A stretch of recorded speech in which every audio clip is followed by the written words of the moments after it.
noite, tudo bem? Só para não levantar durante a coletiva, tá? Pessoal, boa noite. Celular silencioso, por favor. Começar aqui a coletiva.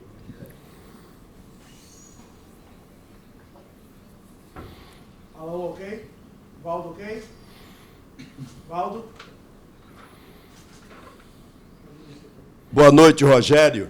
Eu gostaria que você nos falasse aquilo que lhe agradou e aquilo que não te agradou nesse empate de hoje diante do Atlético Paranaense. Boa noite. Eu acho que o time fez um bom jogo, muito bom jogo. Acho que teve todas as oportunidades para sair vitorioso no dia de hoje. Fez o gol que deu a vantagem, criou o jogo que eu mais vi, contra-ataques, 4v3, 3v2, 2v1. Tivemos todas as oportunidades para matar o jogo, fazer o segundo gol. Um time bem organizado, cedeu pouco espaço ao Atlético, pouquíssimas oportunidades de gol ao Atlético e tomou um gol numa bola cruzada lá no alto, na área de um jogador pequeno. Isso é a parte ruim que fica. E talvez que nós pudéssemos, sem dúvida nenhuma, ter decidido o jogo antes, agora. O time fez uma ótima partida, mas quando o resultado não vem, o que vale é o resultado, né? Aí ainda teve um lance bem polêmico no final, que o cara nem para ter capacidade de ao VAR olhar, porque o cara está de braço aberto, a bola amortece no braço. Já foi custoso para ele dar o pênalti que foi, né? E que foi claro na frente, e ainda teve o último lance do jogo. Mas antes do último lance, acho que existiram outras grandes oportunidades de ampliar o marcador e nós não tivemos a tranquilidade para definir o jogo de maneira antecipada e tomamos um gol de bola parada. Ceni, eu conversei com o Ademir ali agora, entrevistei o Ademir e ele me disse que tem que mudar a atitude, né, para o time permanecer na Série A. Mas hoje eu vi a atitude do time em campo. Concordo. Sim, como é que faz agora? Como é que você tem que gerenciar isso aí agora até o final do Campeonato Brasileiro, já que o Bahia, cada rodada que passa, vai se aproximando da Série B do próximo ano? Não, o Bahia não está se aproximando da Série B do próximo ano. Nós temos 4 partidas ainda. O campeonato é feito de reviravoltas, né? Ontem todos contavam que o Cruzeiro não fosse perder seu jogo e perdeu. Todos os jogos são difíceis. Uma vitória custa caro para você vencer uma partida. Não é fácil você vencer um jogo em Campeonato Brasileiro. Hoje nós tivemos todas as oportunidades do mundo para que isso acontecesse e não colocamos em prática. Eu não concordo que falta atitude. Acho que a atitude é a coisa que mais se tem. Falta às vezes um refino, o passe final. Eu acho que hoje foi o grande problema, foi o último passe que muitas vezes não entrou, por uma sintonia fina que falta entre, né, a decisão na hora correta, no espaço, tempo e espaço correto para acertar esse passe para a gente vencer o jogo. Mas a atitude do time jogou do começo ao fim, praticamente dono do jogo, contra um time que está em 7º lugar no campeonato, mas veio aqui, cansamos de finalizar no gol, mas falta ainda uma melhor tomada de decisão no final. Eu acho que essa talvez seja decidir a melhor bola a se entregar para o companheiro para que a gente possa fazer os outros. Porque eu juro, eu estava contando agora que eu estava assistindo antes de vir falar com vocês. No mínimo 6 situações de superioridade numérica de contra-ataque. Seja 4 contra 3, seja 3 contra 2 e até mesmo teve um deles que foi um 2 contra 1. Mas você tem que achar o momento exato para soltar essa bola para o companheiro estar em melhor posição. Isso nós não conseguimos encontrar. De resto, o que eu vou dizer para você? Quando a gente joga mal, eu venho aqui e digo para vocês, olha, não jogamos bem, fizemos um jogo abaixo. Às vezes ganhamos, às vezes perdemos com o jogo jogado abaixo.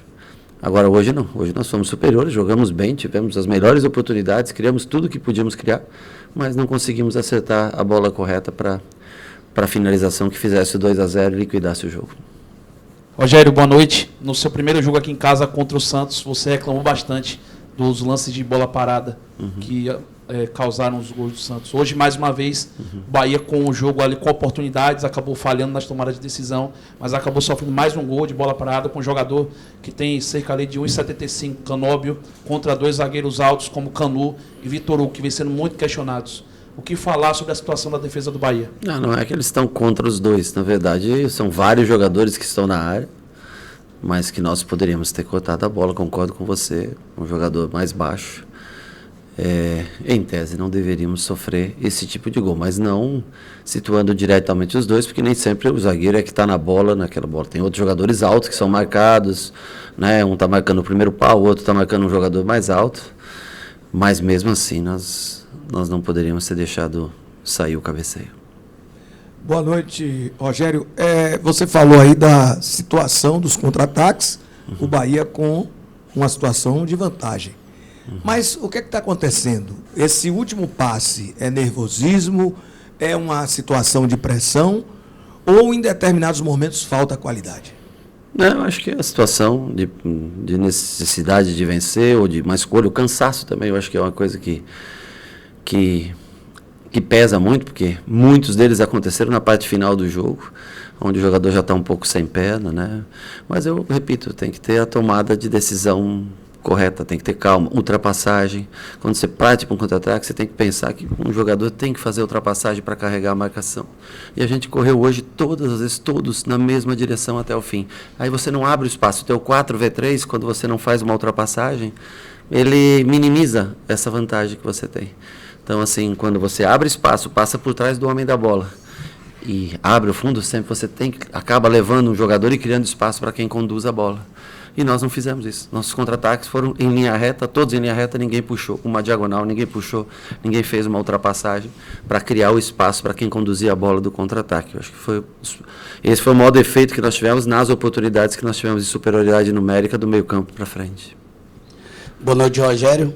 A gente via em boa parte do segundo tempo já a queda, talvez física, né, do Cauli, a própria do Tassiano que você escolheu, e o Everaldo não conseguia prender a bola. Por que a primeira escolha de mudança, qual foi a leitura do jogo, para ser a entrada do Iago no lugar do Tassiano? O Tassiano pediu para sair, a primeira coisa. Pronto, então, tá? Então, o Iago entra porque é um meio-campista, faz a função do Tassiano, fez no último jogo. Hoje escolhemos um time mais ofensivo, com um primeiro volante mais defensivo e 2 jogadores para articulação, porque nós precisávamos vencer a partida de qualquer jeito, né? Então o Iago entra no lugar do Tassiano, uma substituição natural, jogador por jogador de posição. A próxima? Sua mesmo. Como passar para o torcedor, então, Rogério? Não, você fez uma outra pergunta, eu esqueci. Porque eu ia completar, porque desculpa até também agora. Imagina. A questão até de tanto o Cauli quanto o Everaldo, que, na minha opinião, fizeram a partida bem abaixo, né? O Everaldo faz o gol de pênalti, mas muitas bolas bobas, inclusive uma bicicleta que acaba gerando o gol depois no escanteio, né? Mas a bicicleta, se você for culpar o gol pela bicicleta do Everaldo... Não, eu falo, vamos lá, Everaldo prendeu alguma bola, Rogério, com todo o respeito? Prendeu várias. Durante o jogo, várias? Perdeu várias e prendeu várias, eu acho que ele fez um bom jogo, não fez um jogo ruim, não. Ele fez o gol de pênalti, logicamente o pênalti eu acho que é a parte, isso não tem nada a ver. Ele prendeu boas bolas, disputou algumas de cabeça, venceu, se entregou, lutou. É o jogador que tem a camisa 9, que usa, que teve oportunidades, ajeitou. Muitos dos contra-ataques foram bolas escoradas do Everaldo que saíram no contra-ataque. Não conseguiu parar todas as bolas, realmente, mas é uma defesa pesada do Atlético. Jogadores muito fortes, né? Os jogadores são firmes do Atlético. O Thiago é forte, pesado, difícil de você fazer parede em cima de jogadores assim. Mas eu acho que não foi. E a bicicleta, minuto, 88, 90. Sim, segurar no ar-condicionado é fácil. Segurar no campo depois de quase 90 minutos, o cara morto de cansado, jogou há 3 dias, né? É um pouco mais difícil. Nós botamos o Ratão para fazer essa parceria com ele. Bem na hora que nós íamos fazer as substituições, inclusive, sai o gol de escanteio. Aí a gente põe o Ademir aberto, passa para uma linha de 4, passa o Rezende para frente, né? E abre Iago, Rezende, Nico, Ademir de um lado, com o Ratão e Everaldo à frente, para tentar, nos últimos minutos, nos acréscimos, né, que ele deu, tentar fazer o gol. Mas eu acho que o gol poderia ter saído muito antes disso. O jogo poderia ter sido resolvido muito antes disso. Boa noite, Rogério. Boa noite. Você falou sobre Everaldo, você falou sobre uma mudança para a linha de 4 agora no final, mas a gente vê um Bahia que nos seus melhores momentos nesse Campeonato Brasileiro, sem você, com você, sim, foi atuando com os 3 zagueiros, hoje com um jogador diferente, né, ali pelo lado esquerdo, que foi o Juba. Tenho que concordar com você, principalmente quando o Rezende é o 3º zagueiro. Pronto. Então, isso faz parte da pergunta. E aí você perde uma outra coisa que foi uma marca sua, essa maneira nova do Everaldo jogar, disputando mais as bolas. Ele não joga tão centralizado, ele vem para os lados, as bolas chutadas, ele faz a casquinha ali. Então, assim, você perde Everaldo, mas você tem uma continuidade agora de 4 jogos no Brasileiro. Sim. E a minha pergunta é sobre esse futuro, sobre esse esquema de 3 zagueiros, sobre a permanência ou não possível do Juba. Se você gostou dele, dessa função hoje. No primeiro tempo...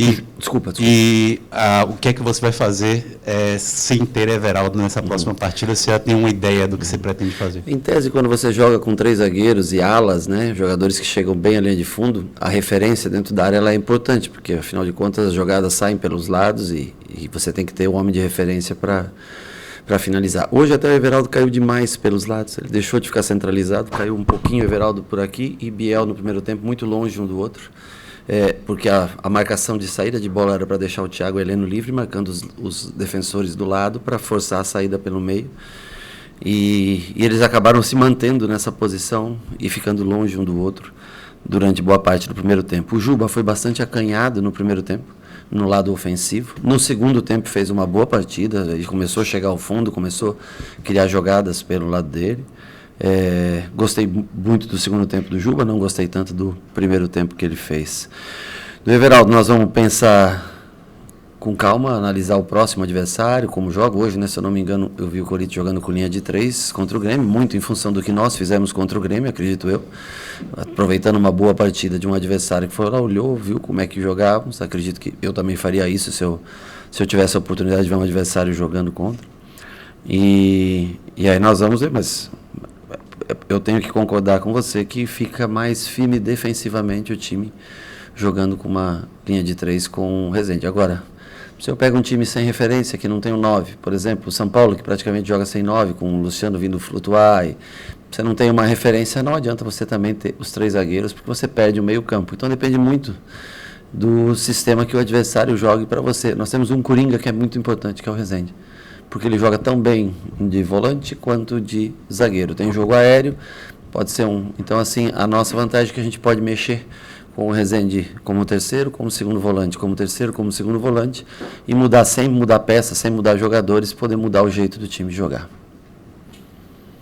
Só comentar que no último jogo a assessoria colocou o time no 3-5-2 e jogou no 4-4-2. Só para ver justamente essa possibilidade do Rezende. Mas acho que foi um erro de digitação.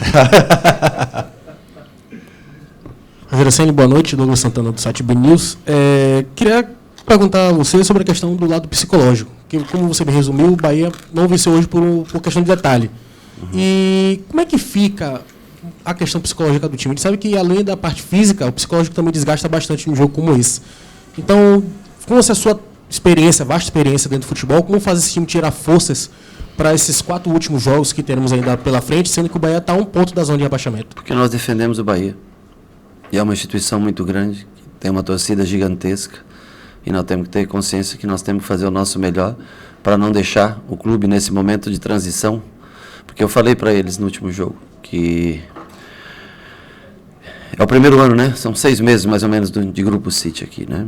E eu garanto para você que esse clube vai conquistar coisas importantes ao longo dos anos. Eu não sei se em 1, 2, 3, eu acho que num período de 2 a 5 anos, eu acho que vai conquistar coisas muito grandes. Eu acho que cada um tem que ter o orgulho de fazer ou ter feito parte um dia, de olhar para trás e saber que fez parte de uma história que vai mudar o patamar desse clube, que já é gigantesco por si só, pelos seus títulos brasileiros, enfim, pelos campeonatos que conquistou, mas eu acho que é um momento que esse clube vai crescer muito mais do que já em matéria de conquistas de títulos, né? Quando eu falei numa entrevista de uma conquista de um campeonato sul-americano, eu digo para você que isso virá. E nós temos que ter orgulho de fazer parte dessa história. Não sei se eu vou usufruir, se eu vou estar presente nesse momento, mas nós temos que ter orgulho de sedimentar essa história que vai ser construída. E vai, porque quando esse grupo decide investir e decide compra um clube com o tamanho da torcida que tem o Bahia, é certeza que isso vai acontecer. Esses caras, dificilmente eles erram. Eles se acertaram na compra, eles vão ter investimentos e a médio, longo prazo, esse clube vai brigar por coisas muito maiores do que vem brigando nos últimos anos. E nem todos nós estaremos aqui para aproveitar disso. nem todos os atletas, nem nós da comissão técnica. Isso é parte de um processo, mas a gente tem que começar esse ano 0, ano 1, como vocês queiram, fazendo o nosso melhor, o melhor que nós podemos, que é não atrasar a história em 2 anos. Compreende o que eu quero dizer? Não deixar com que o Bahia tenha que voltar a uma Série B para voltar em 2025 para uma Série A e aí começar a cumprir essa meta. Então cabe a nós, e nós temos ainda pontos para conquistar para isso. É fácil? Não, não é fácil. Mas nós temos que ter na nossa cabeça que nós somos parte disso nesse momento. Não são todos os atletas que estarão aqui no futuro. Talvez nem eu esteja aqui como treinador no futuro. Mas eu acho que a gente vai poder olhar um dia para o Bahia e ver o que se tornou o Bahia comparado aos seus últimos anos, ou essas últimas 2 décadas, e ver quão grande o Bahia vai ficar a cada ano que passar. E na nossa meta, o que nós vemos é que nós temos que não atrasar esse crescimento e essa reconstrução do Bahia. Por isso que nós temos que ter força psicológica, mental, e saber que é necessário ficar na Série A do Campeonato Brasileiro. E nós temos que tirar força, não interessa se é contra o Corinthians lá fora, se é contra o São Paulo aqui. Nós temos que fazer o suficiente para o Bahia permanecer na primeira divisão do futebol brasileiro, para que essa história, essa crescente, aconteça no menor tempo possível. Porque ela vai acontecer. E eu espero que a gente possa entregar o Bahia nessa situação ao final desse ano, para que esse rumo que eu digo, e garanto a você que vai tomar, que aconteça sem esse percalço de voltar para uma Série B. Rogério, você já falou em diversas situações do jogo, já explicou as substituições. Se fosse para fazer a vontade do torcedor, você teria que botar 30, tirar 30, trocar 50. Mas, assim, efetivamente, de tudo que você falou aí, o que é que a gente pode transformar em ação prática, principalmente dos atletas? Porque questionar o seu planejamento do jogo é muito fácil para a gente que não viu o que você falou a eles durante a semana, nem no vestiário. Mas que eles transformem isso em prática. Eu acho que você chegou agora recentemente, mas já deve também estar cansado de falar dos erros do sistema defensivo, dos erros defensivos, dos erros que entregam pontos, seja contra Cruzeiro, seja contra quem for. Bahia vem doando pontos, é um doador de pontos nato dentro da competição, por erros que acontecem de forma recorrente, teimosa, sabe-se lá como. Eu acho que você deve quebrar muita cabeça, porque, por mais que a gente queira não falar disso, acaba voltando para um jogo que a gente poderia estar aqui falando dos 3 pontos, da doação depois de um jogo difícil com -1, da superação do cansaço, da presença do torcedor, mais 33.214, e hoje, de novo, mesmo tendo tomado 3 na quinta-feira. Poderia estar falando de tudo isso, tem que falar mais uma vez de um resultado teoricamente ruim, tira você da sua média de 50%, que estava deixando o Bahia em uma posição boa, para falar novamente de erros, de falta disso, daquilo. Até quando a gente tem que aturar isso, Rogério? Até quando isso vai ser transformado em atitude? Será que dá para contra o Corinthians? Porque o que o torcedor mais tem hoje é a apreensão, porque o Bahia não inspira confiança. Quando você acha que não vai para lugar nenhum, faz um grande jogo contra o Grêmio. Infelizmente perdeu. Aí vem para casa, faz um jogo ruim contra o Cuiabá.